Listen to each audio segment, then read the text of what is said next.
Hi అండి, నేను సతీష్. అట్లా ఎన్ఆర్ఎస్సిలో వచ్చేసి సైంటిస్ట్ ఇంజనీర్ పోస్టులు అనేది ఇవ్వడం జరిగింది. నేషనల్ రిమోట్ సెన్సింగ్ సెంటర్ ఎన్ఆర్ఎస్సిలో 41 సైంటిస్ట్ ఇంజనీరింగ్ పోస్టుల భర్తీకి నోటిఫికేషన్ విడుదల చేసిలో అభ్యర్థులు వచ్చేసి దీన్ని ఆన్లైన్లో అప్లై చేసుకోవాల్సి ఉంటుంది. దీనికి వచ్చేసి రాత పరీక్ష, skill test, interview, document verification ద్వారా అభ్యర్థులను ఉద్యోగాలకు ఎంపిక చేయడం అనేది జరుగుతుంది. ఇక సైంటిస్ట్ ఇంజనీరింగ్ ఎస్సీ అగ్రికల్చర్ వచ్చేసి 2 పోస్టులు ఉన్నాయి. ఇందులో ME, M Tech, remote sensing and GIS, geoinformatics వచ్చేసి పాస్ అయి ఉండాలి.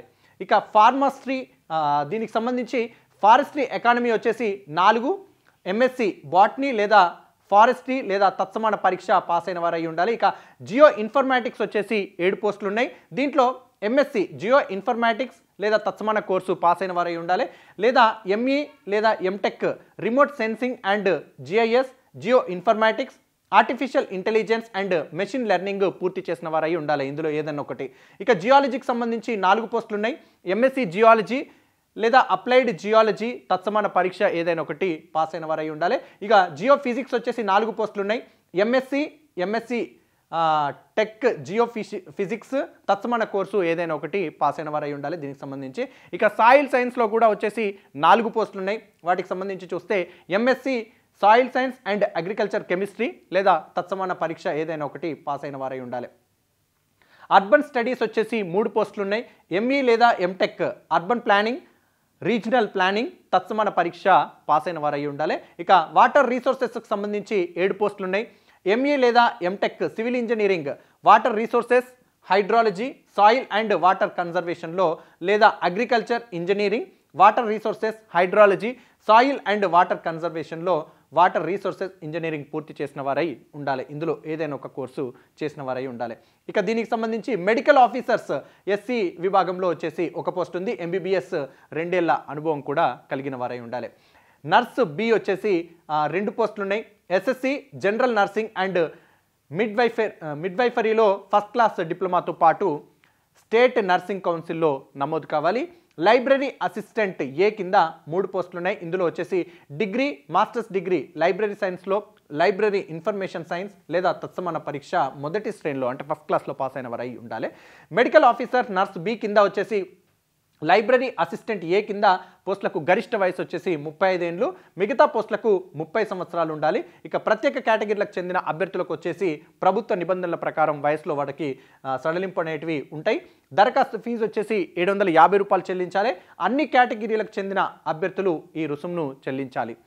రాత పరీక్షకు హాజరైన SC, ST, PWBD ex service men అభ్యర్థులకు ఈ మొత్తాన్ని తిరిగి చెల్లించడం అనేది ఉంటుంది. ఇతర కేటగిరీల అభ్యర్థులకు దరఖాస్తు ఫీజును మినహాయించి 500 రూపాయలు రీఫండ్ చేస్తారు. ఎంపిక విధానం ఎట్లుంటుందంటే సైంటిస్ట్ ఇంజనీరింగ్ ఈ పోస్టులకు అభ్యర్థులను రాత పరీక్ష, ఇంటర్వ్యూ ఆధారంగా, డాక్యుమెంట్ వెరిఫికేషన్ ద్వారా, ఇంకా medical officers nurse B, library assistant A పోస్టులకు ఇంటర్వ్యూ, రాత పరీక్ష ప్లస్ స్కిల్ టెస్ట్ ఆధారంగా ఎంపిక చేయడం అనేది ఇక్కడ జరుగుతుంది. ఇక సైంటిస్టు ఇంజనీర్ పోస్టులకు ప్రశ్నపత్రంలో వచ్చేసి 3 విభాగాలు ఉంటాయి. వాటికి సంబంధించి చూస్తే బీటెక్ ఆధారిత రిక్రూట్మెంట్లకు పార్ట్ ఏకు 60 మార్కులు, వ్యవధి వచ్చేసి 75 నిమిషాలు ఉంటుంది. దానికి సంబంధించి చూస్తే ప్రశ్నకు 1 మార్కు, అట్లాగే ప్రతి తప్పు ప్రశ్నకు కూడా 0.33 మార్కు తగ్గిస్తారు. సబ్జెక్టుకు సంబంధించిన ప్రశ్నలు అడగడం అనేది జరుగుతుంది. అంటే ఇక్కడ మనకు నెగిటివ్ మార్క్స్ అనేటివి ఉన్నాయి. ఇక పార్ట్ బిలోని యాప్టిట్యూడ్ లేదా ఎబిలిటీ టెస్ట్లో వచ్చేసి మల్టిపుల్ చాయిస్ 15 ప్రశ్నలకు 20 మార్కులు అనేది కేటాయిస్తారు. నెగిటివ్ మార్కింగ్ లేదు. వ్యవధి వచ్చేసి 30 నిమిషాలు ఉంటుంది. అది దీనికి సంబంధించింది. ఇక పార్ట్ సిలో వచ్చేసి డిస్క్రిప్టివ్ ప్రశ్నలకు 20 మార్కులు కేటాయించారు. వ్యవధి వచ్చేసి అరగంట సేపు అంటే 30 నిమిషాలు ఉంటుంది. ప్రశ్నపత్రం మొత్తం వచ్చేసి 100 మార్కులకు ఉంటుంది. అభ్యర్థులకు ప్రతి పార్ట్లోనూ ఇంటర్వ్యూలోనూ 50% మార్కులు సాధించాల్సి ఉంటుంది. అట్లయితే మీకు రిజర్వ్డ్ నెక్స్ట్ లెవెల్కి అర్హత సాధించడానికి అవకాశం ఉంటుంది. ఇక రిజర్వ్డ్ కేటగిరీలకు చెందిన అభ్యర్థులు 40% మార్కులు సాధించాల్సి ఉంటుంది. ఇక ఎంఎస్సి ఆధారిత రిక్రూట్మెంట్లకు సంబంధించి చూస్తే ప్రశ్నపత్రంలో 2 విభాగాలు మాత్రమే ఉంటాయి. పార్ట్ ఏలోని 80 ప్రశ్నలకు 80 మార్కులు కేటాయిస్తారు. వ్యవధి వచ్చేసి 1.5 గంటల సేపు 90 నిమిషాలు ఉంటుంది. ప్రశ్నకు 1 మార్కు అంటే ప్రతి తప్పు సమాధానానికి 0.33 మార్కు తగ్గించడం అనేది జరుగుతుంది. నెగిటివ్ మార్క్స్ ఉన్నాయి. సబ్జెక్టుకు సంబంధించిన ప్రశ్నలు మాత్రమే అడుగుతారు. పార్ట్ బిలోని 15 మల్టిపుల్ చాయిస్ ప్రశ్నలకు 20 మార్కులు కేటాయిస్తారు. వ్యవధి వచ్చేసి అరగంట సేపు 30 నిమిషాలు ఉంటుంది. అభ్యర్థులు 2 పార్టుల్లోనూ 50% మార్కులు సాధించాల్సి ఉంటుంది. ఇక లైబ్రరీ అసిస్టెంట్ పోస్టుకు సంబంధించి చూస్తే రాత పరీక్ష, స్కిల్ టెస్ట్ అనేది నిర్వహించడం జరుగుతుంది. రాత పరీక్షలో 80 ప్రశ్నలు ఉంటాయి.